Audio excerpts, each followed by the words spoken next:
নবীজি কিরকম মানুষ ছিলেন আপনারা অনেকে জানেন। অনেকে মনে করেন যে নবীজি খুব কঠোর মানুষ ছিলেন।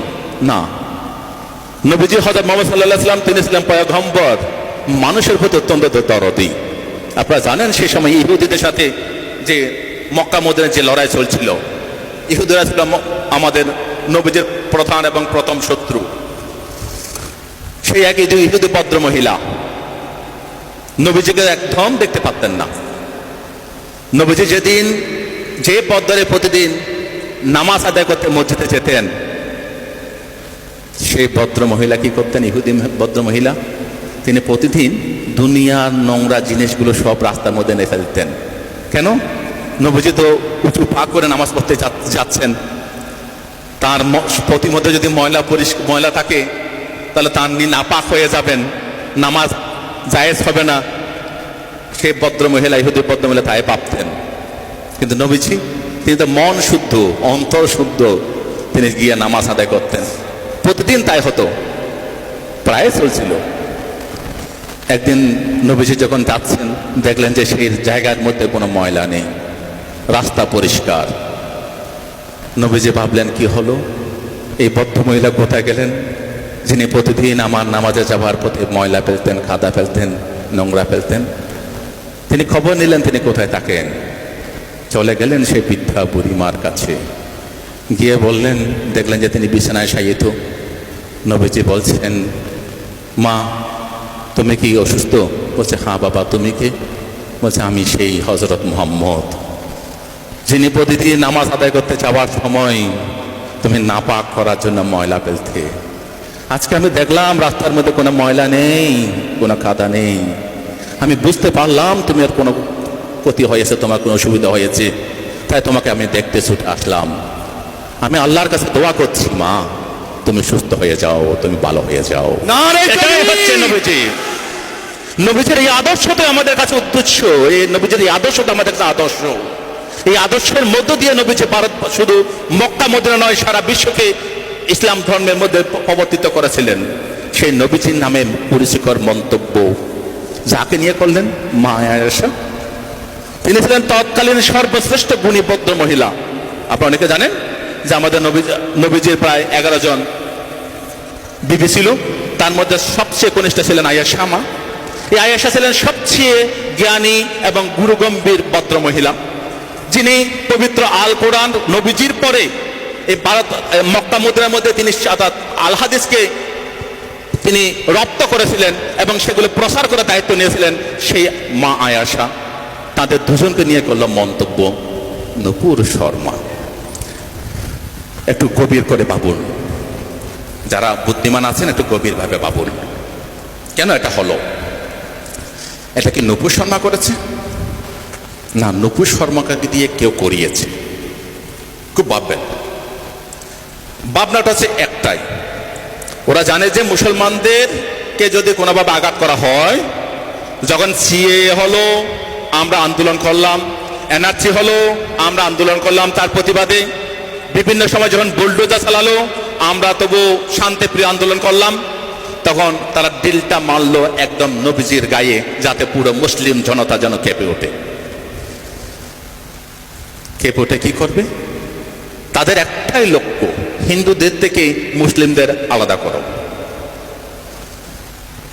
হিন্দু ভাইদের থেকে মুসলিমদের সম্পর্কে একটা বিরূপ প্রতিক্রিয়া সৃষ্টি করা, বিরূপ মনোভাব তৈরি করো, যাতে হিন্দু মুসলিমের মধ্যে একটা বিভাজন রেখা তৈরি হয়। কিন্তু এই বাংলায় দেখাতে পারে, এখানে কোনো বিভাজনের দেখা হতে পারে না। এই বাংলা সম্প্রীতির বাংলা, এই বাংলা হিন্দু মুসলিম বৌদ্ধ খ্রিস্টান জৈন শিখ সকল ধর্মের আদর্শের বাংলা।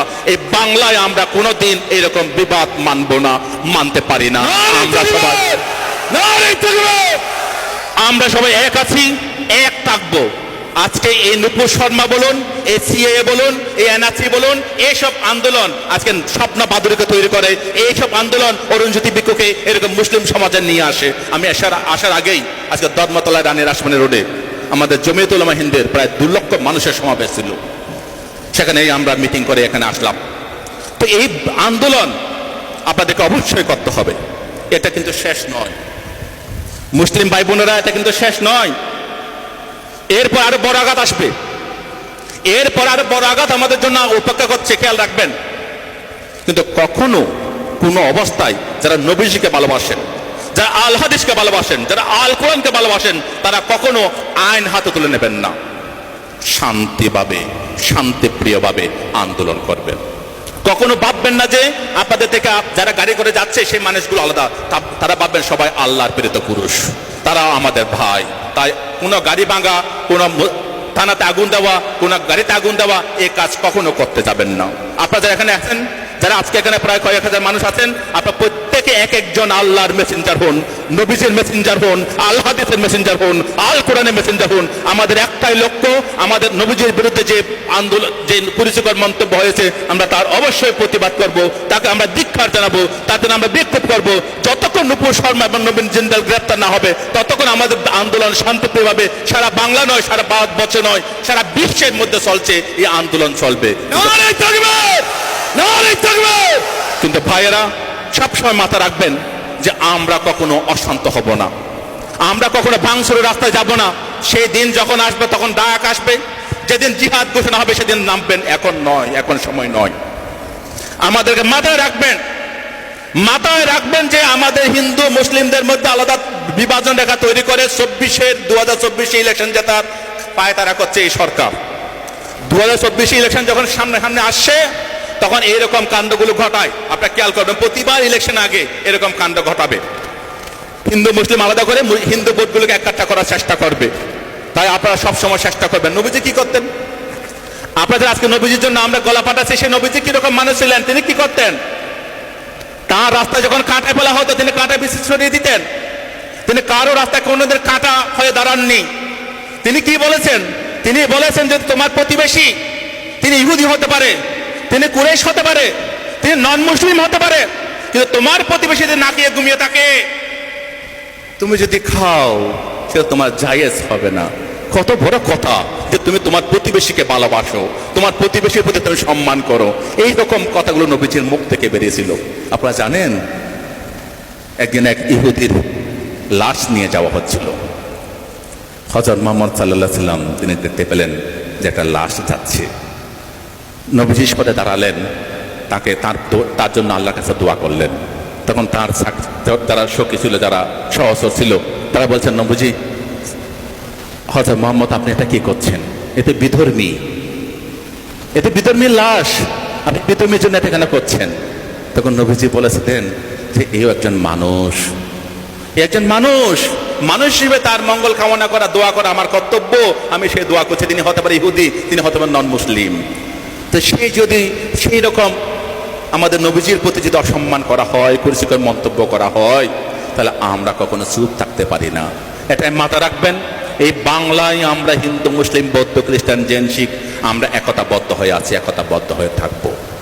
আমরা এই যে আপনার গত বছর এবং এই বছর পরপর 3 বছর আমরা আমার টালিগঞ্জ বুদ্ধ মন্দিরে রমজান মাসের আমি রোজার ব্যবস্থা করেছি। এই বছর 2 বার করেছি রোজা, অর্থাৎ ইফতার যারা করেছে, রোজা যারা রেখেছে তাদের ইফতার খাইয়েছি আমি।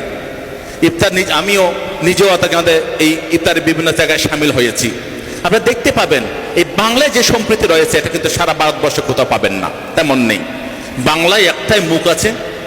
আপনারা যে পার্টি করুন, কেউ আইএসএফ করতে পারেন, কেউ সিপিএম করতে পারেন, কেউ কংগ্রেস করতে পারেন, কেউ বা তৃণমূল নাও করতে পারেন, কিন্তু বাংলার যে নেত্রী একটা রয়েছেন, ভাগিনী একটা রয়েছেন, সেটা হচ্ছে মমতা ব্যানার্জি, যিনি নিজের অন্তর থেকে লড়াই করে বাংলাকে যেমন জয় করেছেন, ভারতবর্ষকে জয় করার জন্য কাজ করছেন।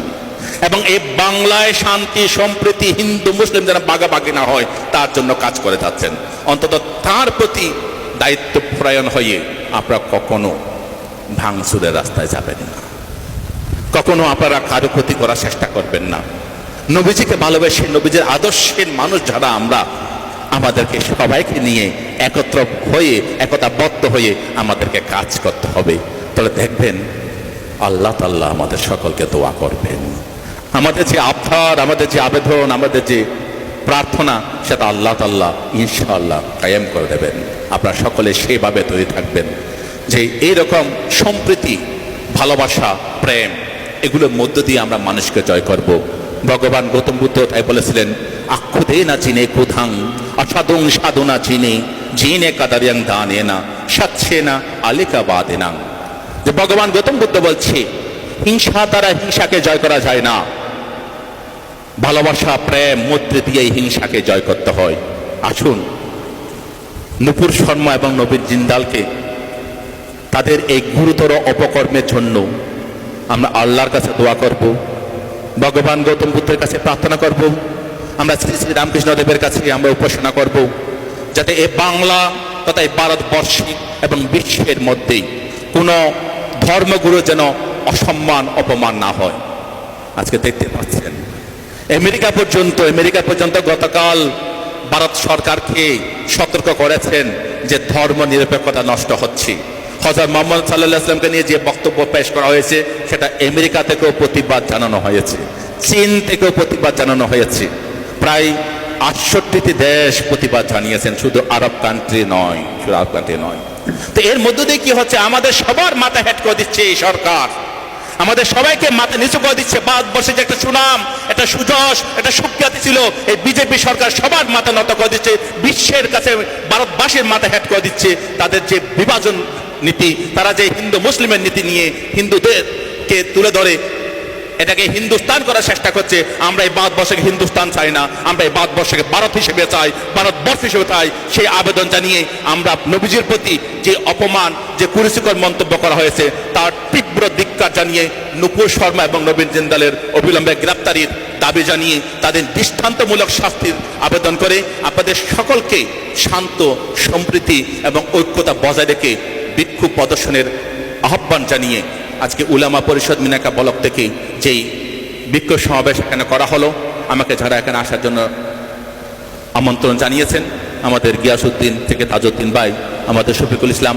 তাদের সকলকে আমার কৃতজ্ঞতা জানিয়ে আপনারা যারা আমার প্রিয় ভাইয়েরা আছেন, বোনেরা আছেন, আপনারা প্রত্যেকেই সম্প্রীতির জন্য কাজ করবেন, শান্তিপ্রিয়ভাবে লড়াই করবেন। যেদিন আমাদের ডাক আসবে সেদিন রাস্তায় নামতে হবে, কিন্তু এখন যদি আমরা রাস্তায় নেমে পড়ি তাহলে ২৪-এ কিন্তু ওরা জিতে যাবে। ওদের একটা টার্গেট ২০২৪ পার হওয়া, আবার ২০২৪-এ ক্ষমতায় আসা। ক্ষমতা আসতে গেলে বিভাজন করতে হবে। তাই আমাদের সকলকে সতর্ক থাকতে হবে যাতে আমরা যেন কোনো বন্ধুকে না হারাই, কোনো হিন্দু যেন আমাদের থেকে সরে না যায়, কোনো বৌদ্ধ, খ্রিস্টান, জৈন, শিখ তারা যেন মুসলিমদের থেকে সরে না যায়। আমাদের যে মেলবন্ধন, আমাদের যে ঐক্য, আমাদের সম্প্রীতি সেটা যেন বজায় থাকে, তার অনুরোধ জানিয়ে আমার বক্তব্য শেষ করছি। আমি আল্লাহ তাআলার কাছে প্রার্থনা করি আপনাদের সকলের যে আবেদন আল্লাহ তাআলা সেটা মকুব করুন, সেটা আমাদের সকলকে দিন। এবং নূপুর শর্মা এবং নবীন জিন্দালের অবিলম্বে গ্রেপ্তারের দাবি জানিয়ে আমার বক্তব্য শেষ করছি। উপরের থেকে ভালো থাকুন। নারে তাকবীর, নারে তাকবীর। আল কোরআনের আলো ঘরে ঘরে জ্বালো, আল কোরআনের আলো ঘরে ঘরে জ্বালো। আমার নেতা তোমার নেতা, বিশ্বনবী মুস্তাফা, আমার নেতা তোমার নেতা। বিশ্বনবী মুস্তাফা। আরএসএস দূর দূর দূর দূর হটো, দূর হাটো, দূর হাটো। নরেন্দ্র মোদীর কালো হাত ভেঙে দাও, গুড়িয়ে দাও। ভেঙে দাও, গুড়িয়ে দাও। নরেন্দ্র মোদী সাপোর্ট করা, নরেন্দ্র মোদী দূর দূর দূর দূর হটো। দূর হাটাও, দূর হাটাও। নূপুর শর্মা সাহায্যকারী, নরেন্দ্র মোদী দূর দূর দূর দূর হটো। দূর হাটাও, দূর হাটাও।